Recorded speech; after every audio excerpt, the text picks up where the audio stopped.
Bismillahirrahmanirrahim. Assalamualaikum warahmatullahi wabarakatuh. Hamdan wa syukranillah. Wassalatu wassalamu ala rasulillah wa ala alihi wa sahbihi wa walah. Asyhadu an la ilaha illallah wa asyhadu anna Muhammadar Rasulullah, amma ba'd. Saya Fahmi Hidayatullah dari Fakultas Usuluddin, Prodi Ilmu Al-Quran dan Tafsir, Institut Agama Islam Darussalam, demi memenuhi tugas daripada mata kuliah Tafsir Muamalah yang diampu oleh Bapak dosen Usep Nurakasah LC Hum. Saya akan sedikit membahas mengenai tafsir daripada ayat-ayat yang membahas tentang jual beli. Di antaranya adalah Quran surat Al-Baqarah ayat 275. A'udzubillahi minasyaitonirrajim. Bismillahirrahmanirrahim. Pada ayat yang tepatnya yaitu wa halallahu al-bai'a wa harrama riba. Dikatakan bahwasannya Allah menghalalkan jual beli dan mengharamkan riba. Dalam tafsir jalan lain dijelaskan bahwasannya orang-orang jahiliyah dahulu itu mengatakan bahwasannya jual beli itu sama dengan riba. Maka berikut ini adalah kebalikan dari persamaan yang mereka katakan itu secara bertolak belakang, yaitu bahwasannya Allah menolaknya dengan mengatakan bahwasannya bahwa jual beli itu adalah halal dan riba itu diharamkan oleh Allah.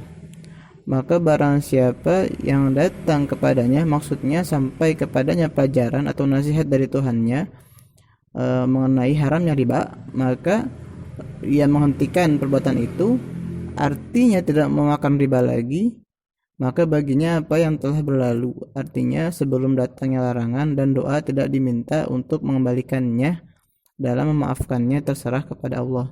Jadi intinya dosanya akan diampuni oleh Allah dengan kehendaknya, seperti itu. Asal syaratnya tidak melakukan hal itu lagi. Maka jual beli ini adalah suatu hal yang dibolehkan atau dihalalkan oleh Allah sebagai salah satu bentuk muamalah untuk kita bertukar menukar barang atau suatu nilai. Maka ahli fikih mensyaratkan beberapa persyaratan siapakah yang boleh jual beli atau bagaimanakah jual beli yang dihalalkan oleh Allah. Di antaranya ialah Syekh Taqiyuddin Al-Husni dalam kitab Kifayatul Akhyar menyebutkan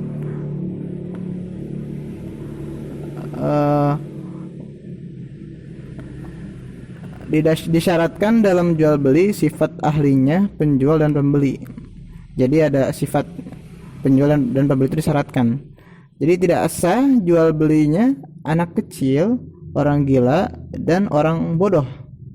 Nah, maka secara zahir teks di atas menyatakan bahwasannya jual beli itu tidak boleh dilakukan oleh sobi atau anak kecil yang mafhumnya berarti harus dalam kondisi balik, berakal, dan cakap juga tidak terpaksa. 4 kriteria terakhir ini selanjutnya dibahasakan sebagai syarat mutlak, ya kan? Mutlakul atas soruf, mutlak dalam rangka mengelola harta.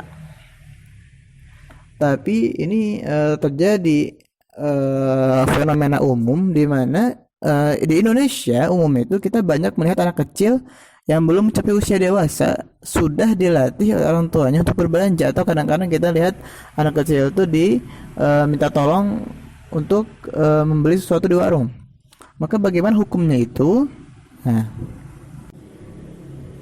sebenarnya ada beberapa peluang alasan fikih yang bisa dijadikan dasar pedoman keabsahan transaksinya anak kecil sebagaimana dimaksud dalam fakta kejadian yang tadi disebutkan oleh saya. Yang pertama, syarat daripada anak kecil yang melakukan transaksi ialah sudah memasuki usia tamyiz, berakal, cakap, walaupun belum balik. Maksud dari tamyiz adalah anak yang sudah bisa membedakan baik dan buruk apa yang dilakukan terhadap dirinya. Itu.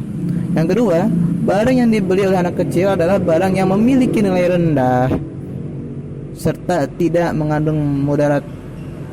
Nah, bila mengandung mudarat, orang tua biasanya terlibat dalam mengawasi penggunaannya. Contoh misalnya ketika anak kecil ini membeli suatu benda yang sedikit berbahaya seperti petasan atau misalnya benda tajam, maka orang tua di sini harus mewaspadai atau mengawasi anak tersebut.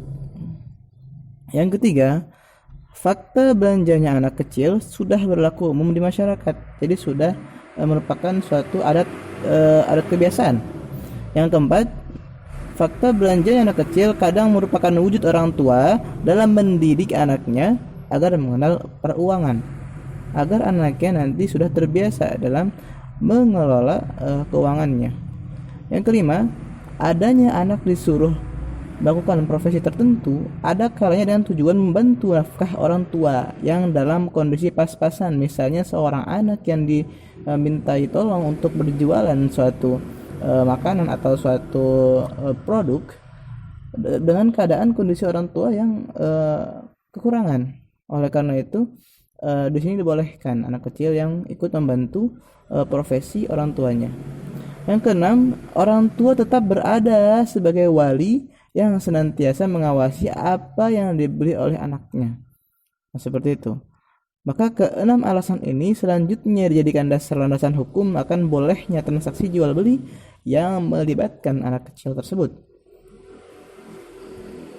Kemudian Syekh Taqiyuddin juga mengatakan dalam kitabnya Kifayatul Akhyar, aku berkata, termasuk dari fakta kejadian umum yang berlaku di masyarakat adalah disuruhnya anak kecil untuk membeli beberapa kebutuhan. Adat ini sudah berlaku di semua negara dan seperti sudah berjalan pasti karena kebutuhan atau darurat. Oleh karenanya, sepatutnya dalam menyikapi hal ini perlu menyamakan hukum masalah ini dengan jual beli mu'atah. Hal ini dilihat ketika ada indikasi bahwa hukum berjalan beriringan dengan adat kebiasaan setempat, yang mana hal yang diutamakan adalah unsur saling ridho dalam jual beli, agar keharusan jual beli disertai dengan sigot menjadi terkecualikan dari alasan memakan harta orang lain dengan jalan yang batil, karena sesungguhnya inti dari sigot adalah menunjukkan keridhaan. Nah, sehingga jika sudah ditemukan maksud dari diisyaratkannya sigot karenanya, yaitu karena saling ridho, maka alangkah baiknya jika pendapat yang paling ditekankan adalah maksud dari mencari ridho itu. Jadi maksud daripada sigot itu adalah mencari keridhaan. Dengan catatan jika barang yang diambil anak kecil adalah sebanding dengan harganya, jadi tetap saja tidak boleh ada unsur penipuan. Kesimpulannya dari pernyataan Syekh Taqiyuddin di atas adalah memberi kelonggaran dengan menyamakan jual belinya anak atau sobi dengan jual beli mu'atah, yaitu jual beli tanpa ijab kabul. Syaratnya adalah bila terbit rasa ridho di antara penjual dan pembeli dan tidak boleh ada unsur saling mendolimi, seperti itu. Ya, jadi kalau misalnya ada seorang anak yang misalnya membeli jajanan harga 2.000, maka seorang pembeli harus juga tetap memberikan takarannya, yaitu 2.000 rupiah. Tidak boleh ada unsur saling menzolimi. Dan jika ada kembalian misalnya uangnya 5.000, maka kembalikanlah 3.000. Tidak boleh karena mentah-mentah anak kecil kemudian dibodohi, tidak boleh. Itu tidak sah kalau seperti itu. Sekian yang dapat saya sampaikan. Kurang lebihnya mohon maaf. Wassalamualaikum warahmatullahi wabarakatuh.